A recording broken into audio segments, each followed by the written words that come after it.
You've probably heard of the seven deadly sins, a well-known categorization of vices or behavioral tendencies that are commonly perceived as the most negative. But did you know that, according to some historians, each of the seven sins is represented by a specific demon, or a prince of hell to be more specific?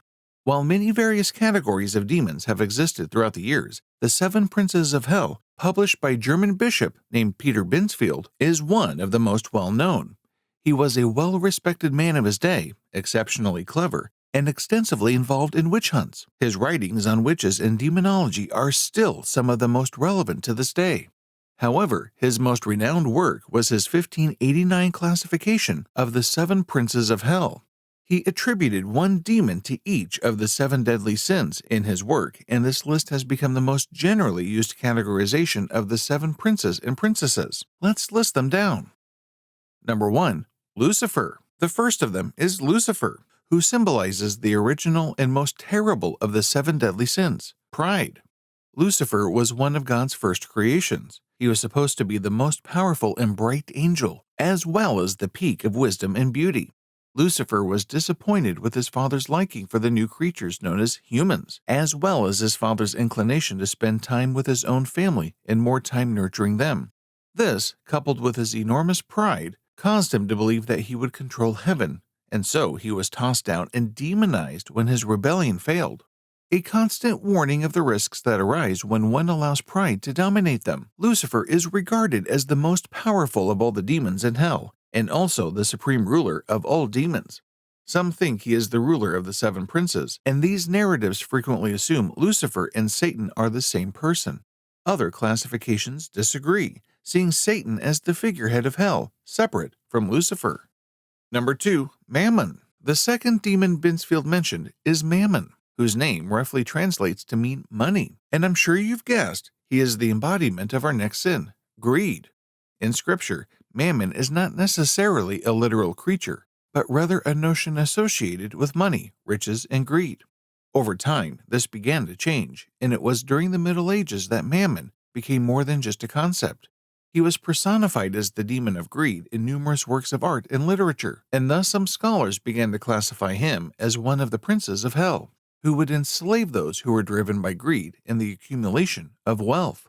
The greedy lord was driven out of hell because of his excessive desire for gold and not because of the rebellion.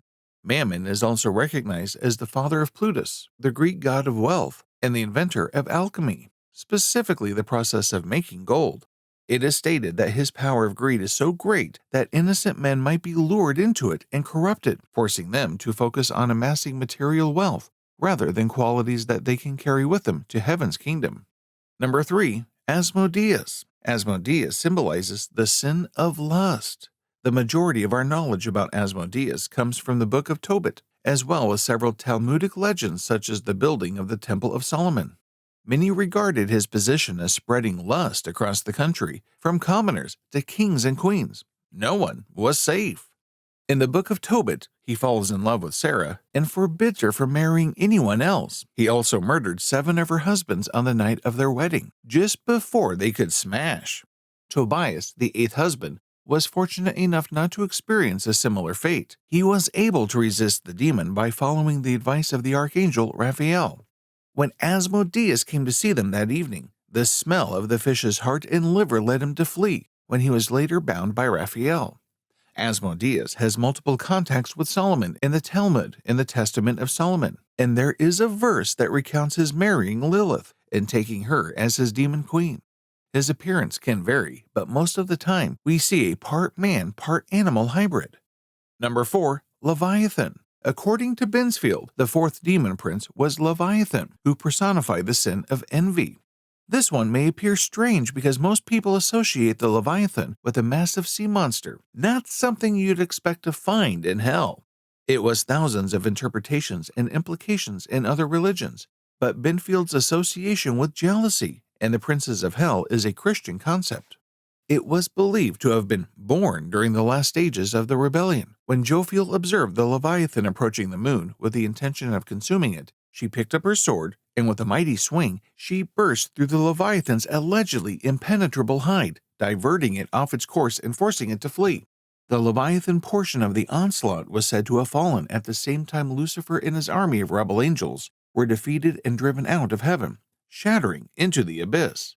This fragmented piece of the Leviathan was thought to have gotten its name from a mix of heaven's fire and watery chaos. It was known to showcase extreme jealousy, while it both admired and envied Lucifer at the same time. Number 5. Beelzebub. Beelzebub, the Lord of Gluttony, is the fifth demon prince. Another name for him is the Lord of Flies or the Lord of Flyers, both of which pertain to his ability to fly. Beelzebub is a character that may be found in many cultures and religions. In the Book of Solomon, he is a fallen angel who is frequently identified with Lucifer. He doesn't have a specific domain. Instead, he acts in a generic demonic fashion, prompting mankind to worship devils and turn on one another, falling to lust, envy, and murder. Just an all-around troublemaker. He was Lucifer's chief lieutenant and one of the Morning Star's most devoted followers. He served as a counselor to the other two rulers, Lucifer and Satan, against regaining consciousness following his fall into the abyss. He is also considered to be the second most powerful demon ruler, only second to the previous supreme monarchs. Many authors have connected him with Satan as a single entity, although other scriptures state otherwise. Number 6. Belfagor. Belfagor is the demon lord in charge of the sin of sloth. It is said that Satan sent him to Earth on a mission when he discovered a special fondness for Paris, where he currently resides, hidden deep under the city's catacombs. During his time in heaven, he did not respect his heavenly responsibilities and instead chose to lay around in heaven's luxury, reflecting his slothful nature. And this leads us to the very interesting story of how he became one of the princes of hell.